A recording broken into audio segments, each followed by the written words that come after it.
At Sacred Heart, our work rests on the core belief that all people deserve basic human rights: adequate food, clothing, housing, education, healthcare, and personal safety.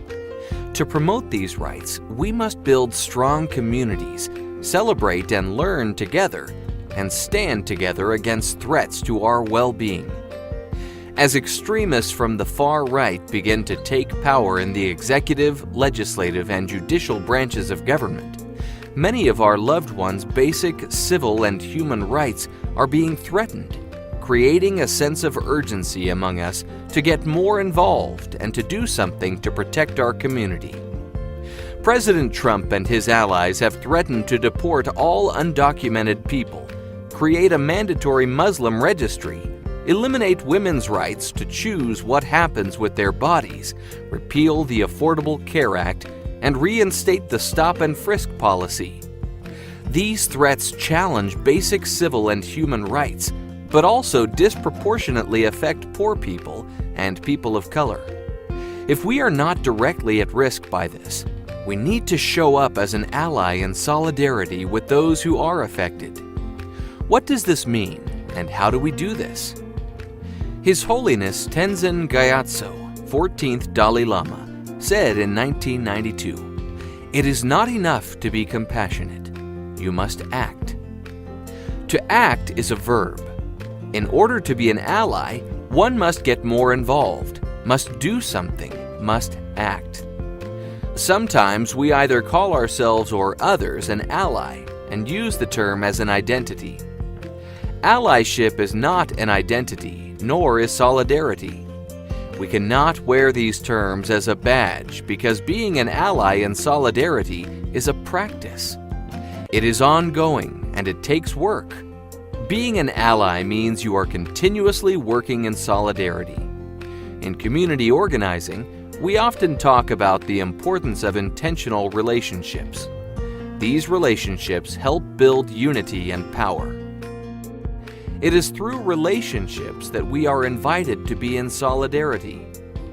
In fact, one may argue that if you do not have a relationship with anyone from the impacted community, you cannot then be in solidarity with that community.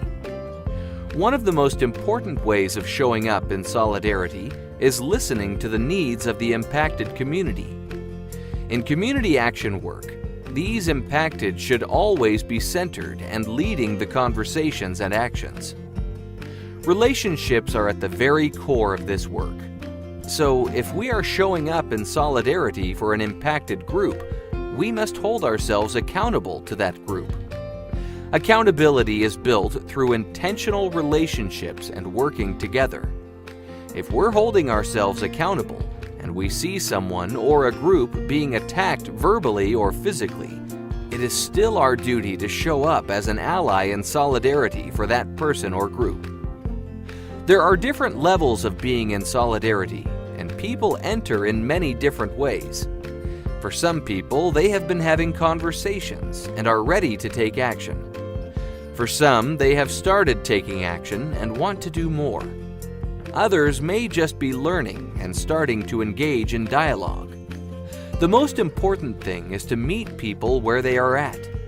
These discussions can be uncomfortable and difficult for some people to have, but if they are willing to engage in the dialogue, it is a great start. Fahd Ahmed, the executive director of the organization DRUM, stated that there are 4 levels of solidarity. 1. Verbal solidarity.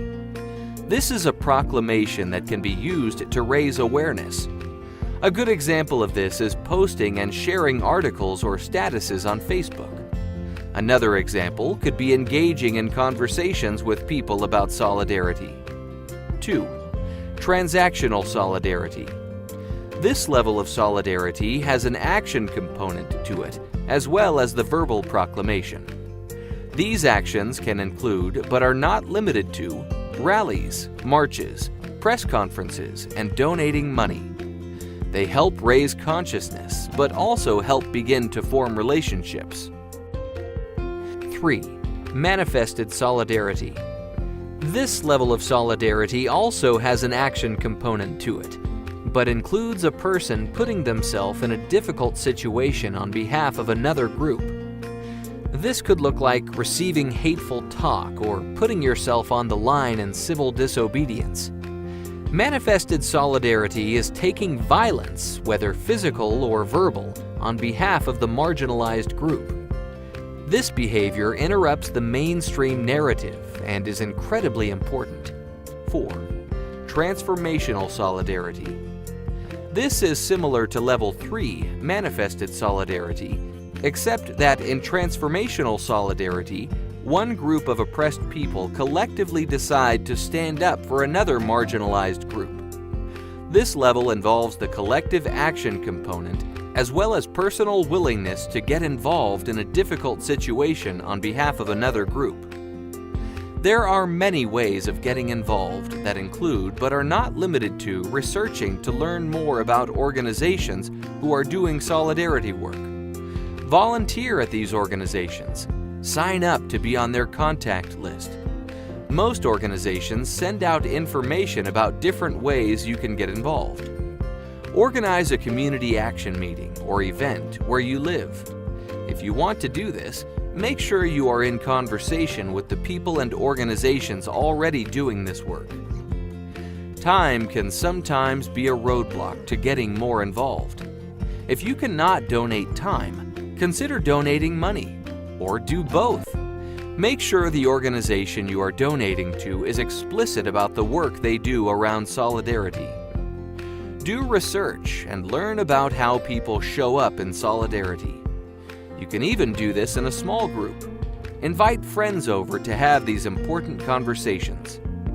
One of the most important ways of showing up in solidarity is listening to the needs of the impacted community you are in solidarity with. They should always be centered and leading the conversations and actions. Remember that showing up in solidarity means taking action. It is not an identity, so get out there and do something. Now that you have viewed this video, take our interactive test by clicking on the launch button below to see how much you have learned.